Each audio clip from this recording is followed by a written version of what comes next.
Al-Quran yang kita baca, Al-Quran yang kita pahami, yang kita hafal, itu hanya hukum-hukum Allah.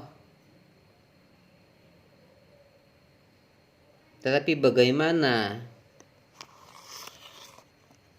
Allah yang sebenarnya yang kita harus kenali. Jadi hukum itu hanya untuk jalan syariat kita untuk menuju Allah. Allah itu siapa? Allah itu hanya sekedar nama yang kita pahami, alif lam lam ha. Tetapi yang kita harus ketahui, siapa yang punya nama Allah. Jadi menyembahnya akan jelas di situ. Makanya awaluddin ma'rifatullah. Pertamanya agama itu kita harus mengenal siapa Allah itu.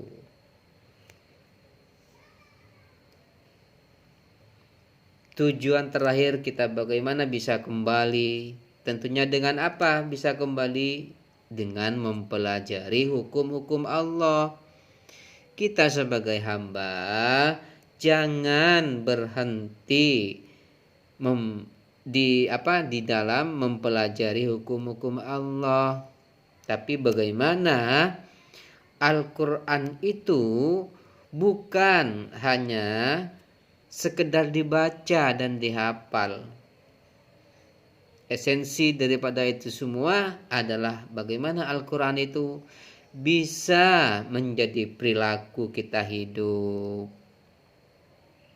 Ketika kau sudah mengenal siapa yang menciptakan hukum Al-Quran di situ, itulah tujuan akhir kita.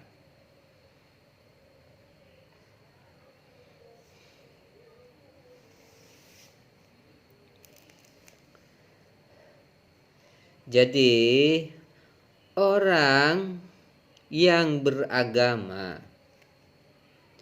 tetapi tidak mengenal siapa Allah itu, maka hanya mengetahui hukum-hukum Allah saja, mengenal tidak. Jadi kita belajar jangan hanya berhenti di dalam hukum Allah, ilmu Allah. Bagaimana ke depan kita bisa